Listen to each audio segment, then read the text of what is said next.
नमस्कार मित्रों। आपकी दोस्त प्रमिला अजमालती जोशी की जो कहानी लेकर आपके लिए हाजिर हुई है उसका नाम है सहेलियाँ। तो कहानी शुरू करते हैं मित्रों। सामान गाड़ी में रखा जा चुका था। बेटा उंगलियों में चाबी घुमाते हुए प्रतीक्षा में खड़ा था। बहू पिछला दरवाज़ा खोलकर हमारी बाट जोह रही थी। जैसे ही हम लोग गेट के पास पहुंची, बहू ने सविता का हाथ थामा और एहतियात से गाड़ी में बिठा दिया। उसके दरवाज़ा बंद करने से पहले मैंने भीतर मुंह डालकर कहा, संभल कर जाना और पहुंचते ही फ़ोन करना। मतलब तुम स्टेशन पर नहीं आ रही हो? बहू ने कहा। मम्मी जी तो कभी किसी को छोड़ने नहीं जाती। मैंने सफाई दी। अरे वहाँ भीड़ में ना मेरा जी घबराने लगता है। खड़े खड़े पैर भी दर्द करने लगते हैं। खुदा जब हुस्न देता है तो नजाकत आ ही जाती है। चुप करो, मैंने डांट लगाई। मेरी उम्र ना सही, मेरे बच्चों का तो ख्याल करो। वह मुस्कुरा दी। बहू ने कितना कुछ सुना पता नहीं, पर उसने जाहिर नहीं होने दिया। बोली, मौसी जी चलें? इशारा पाकर मैं पीछे हट गई। बहू ने पिछला दरवाज़ा बंद किया और आगे पति की बगल में जाकर बैठ गई। बेटे ने गाड़ी स्टार्ट की। हम लोगों ने हाथ हिलाए और गाड़ी ने रफ्तार पकड़ ली। कुछ ही क्षणों में वह नज़रों से ओझल हो गई। भीतर आकर मैंने गेट बंद किया और एक लंबी सांस ली। निश्चय ही प्रिय सखी के विछोह में निकला उच्छ्वास नहीं था। यह छुटकारे की, राहत की सांस थी।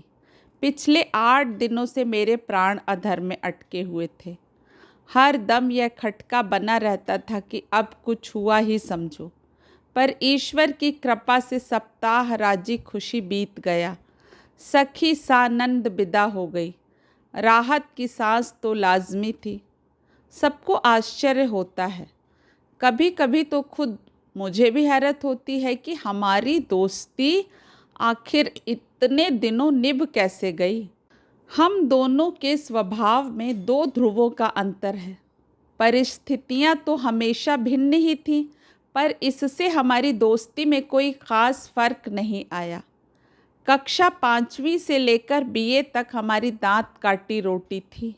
बीए के बाद मेरी शादी हो गई। सविता शादी के इंतज़ार में पढ़ती रही, डिग्रियां जुटाती रही। डबल एमए और पीएचडी करने के बाद समस्या और गंभीर हो गई और वह नौकरी करने लगी। कभी कभी तो मुझे लगता कि उसकी शादी को जानबूझकर टाला जा रहा है ताकि छोटे भाई पढ़ लिख जाएं। अनुरूप दूल्हे की प्रतीक्षा में उसकी उम्र बढ़ती चली गई। अंततोगत्वा शादी हुई भी तो ऐसे व्यक्ति से जो उससे हर बात में 19 था। लेकिन उस शख्स की हमेशा यही कोशिश रही कि सविता अपने आप को 20 न समझे। उसका घर वालों ने भी इस अभियान में पूरा सहयोग दिया। बेचारी सविता, उसका जीवन जैसे नर्क बन गया था।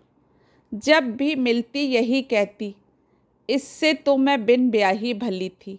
माँ बाप को कोसती कि अपना बोझ हल्का करने के लिए उन्होंने मुझे कुएं में ढकेल दिया है। यूँ देखा जाए तो वह बोझ नहीं थी, अच्छा खासा कमा रही थी।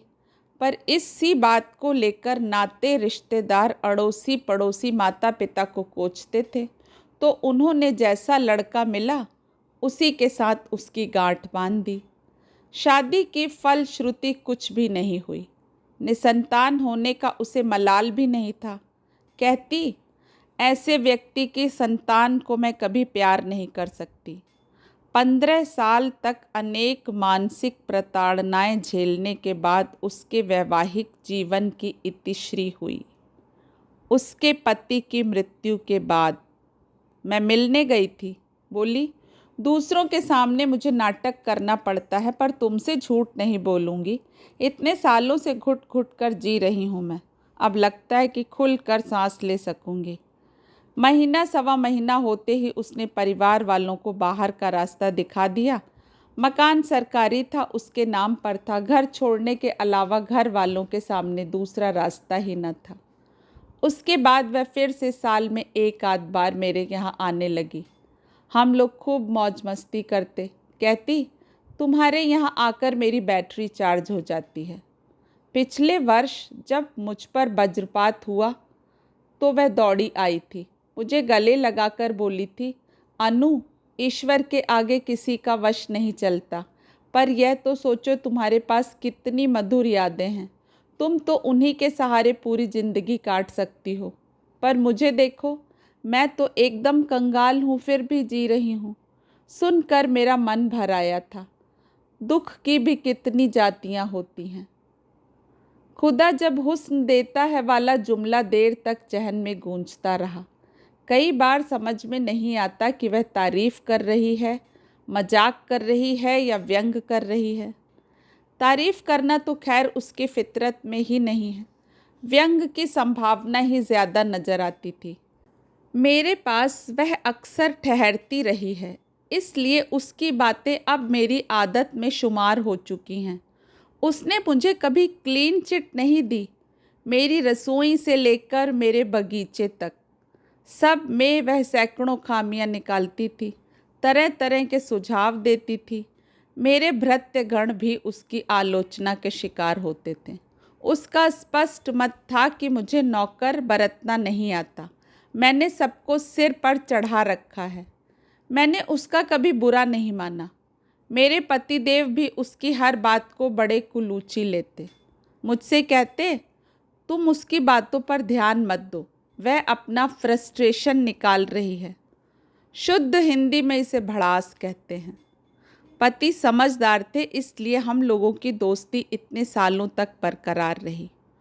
उसे अपने बेटे के पास बुलाने का साहस मैं कभी नहीं करती, पर जब उसने खुद ही आने की पेशकश की तो मेरी अनिच्छा के बावजूद बेटे ने उसे निमंत्रण दे डाला। दरअसल वह एक प्रकार के अपराध बोध से ग्रस्त था। सोचता था, माँ को ले तो आया है, पर माँ अभी मानसिक रूप से यहाँ सेटल नहीं हो पाई हैं। शायद सविता मौसी का साथ पाकर मेरा मन बहल जाएगा। उसकी वार्षिक यात्रा का वह बचपन से साक्षी रहा है। उसके आने की खुशी तो थी, पर मैं ही जानती हूँ कि ये 7 दिन मैंने कितनी सांसत में गुजारे हैं। हर बार डर लगता रहा कि कहीं बहू को उसकी तीखी ज़ुबान का स्वाद ना चखना पड़े। वैसे मैंने उसे आते ही समझा दिया था कि देखो सभी, अब हम सीनियर सिटीज़न हो गए हैं, हमारे काम करने के दिन लद गए।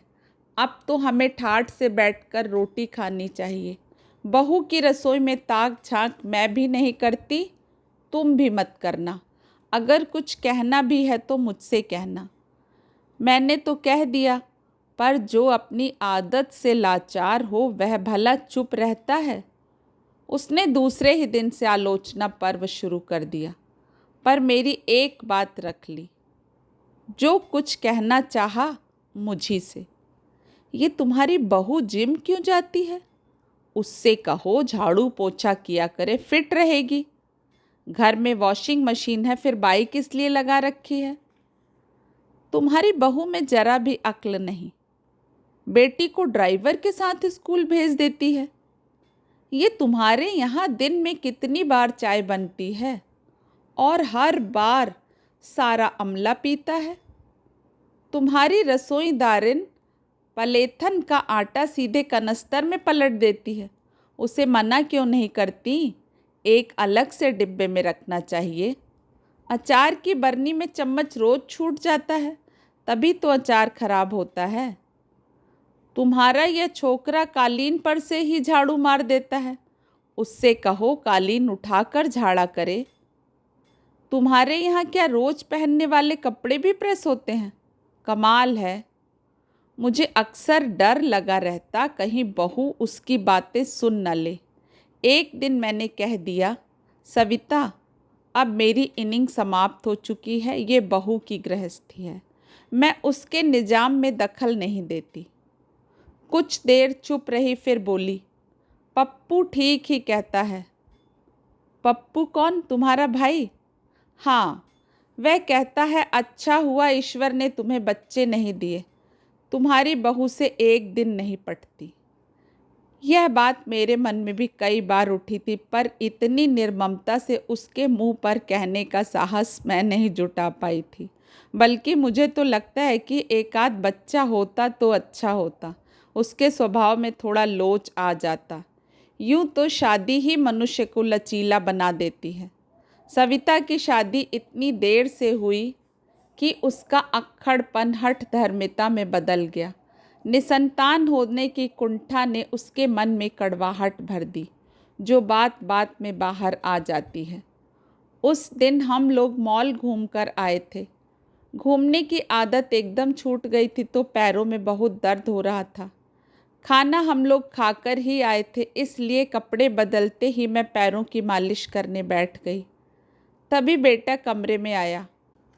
माँ, हम लोग पैरों में दर्द हो रहा है।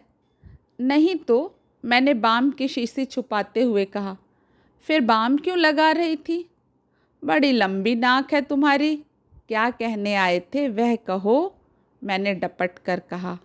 हम लोग पिक्चर जा रहे हैं, चाबी लेकर जा रहे हैं, आप लोग आराम से सो जाना।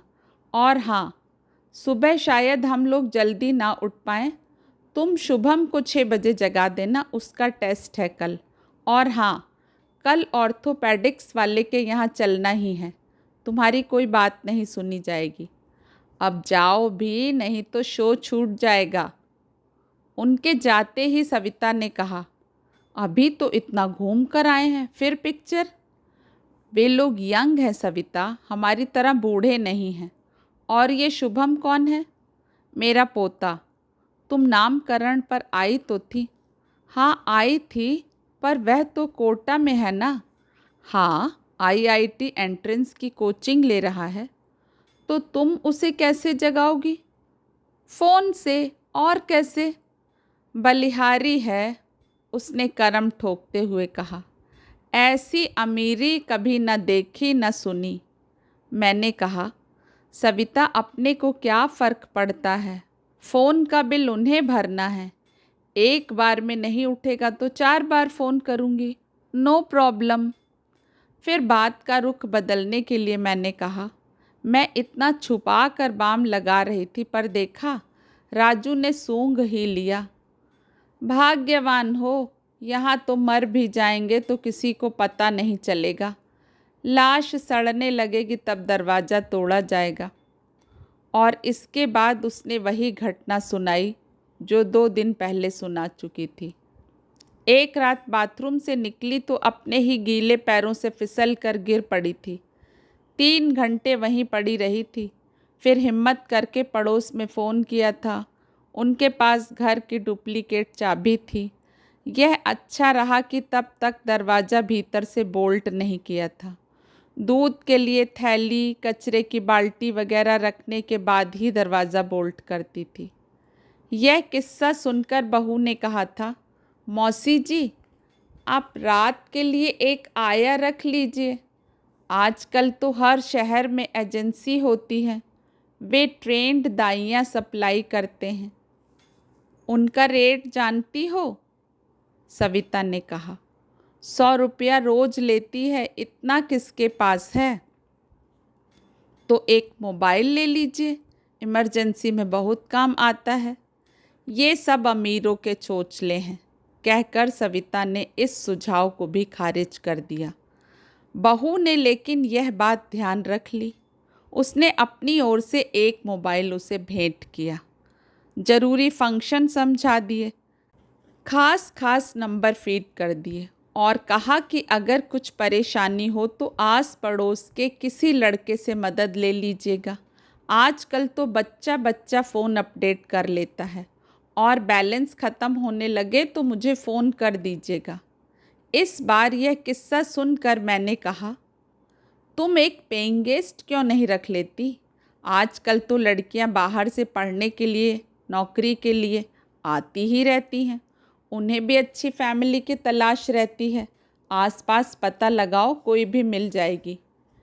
वह भी करके देख लिया और भाई से हमेशा के लिए संबंध खराब हो गए। कैसे?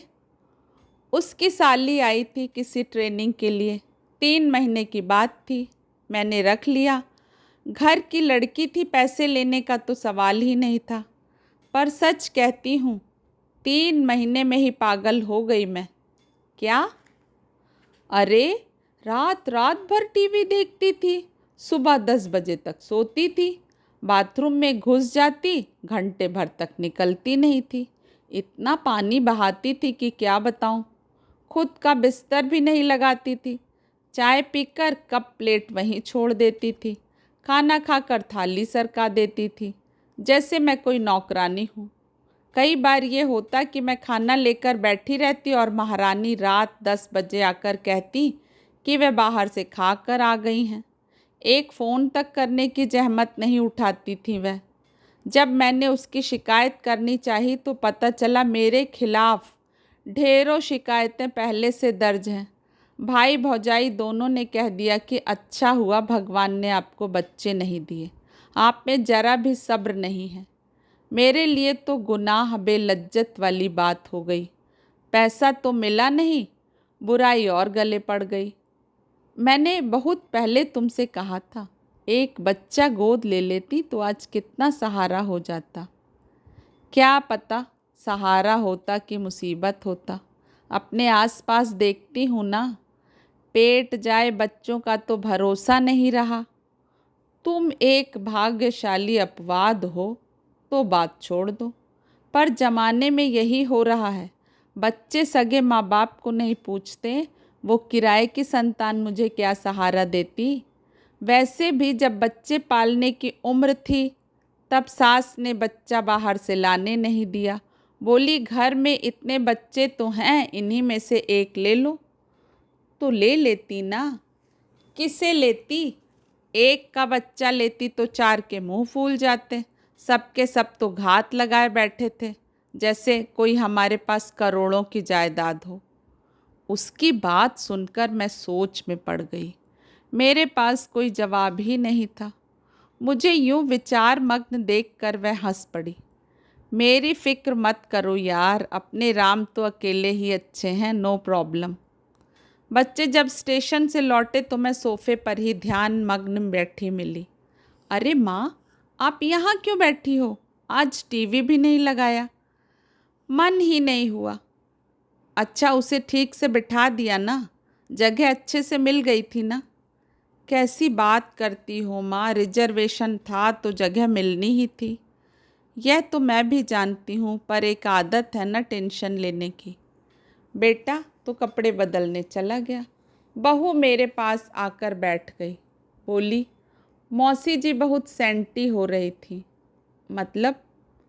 बहुत भावुक हो रही थी। मैंने कहा कि मौसी जी फिर से आइएगा, जल्दी आइएगा और बहुत दिनों के लिए आइएगा।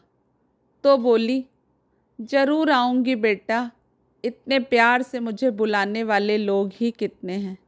इन्होंने कहा मौसी अपना ख्याल रखना।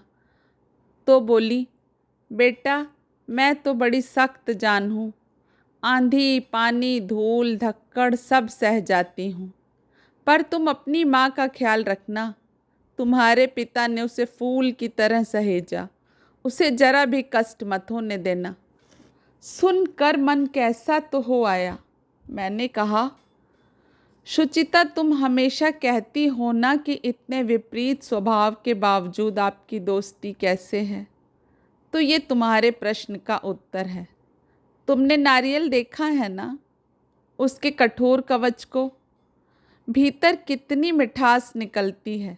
बस यही समझ लो कि उस खुरदुरे आवरण के नीचे भी एक प्यार भरा धड़कता दिल है।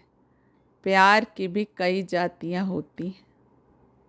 सच है ना मित्रों? प्यार की भी कई जातियाँ होती हैं। कुछ लोग अपना प्यार ऐसे ही दिखाते हैं, तकरार करके, कमियां निकाल कर।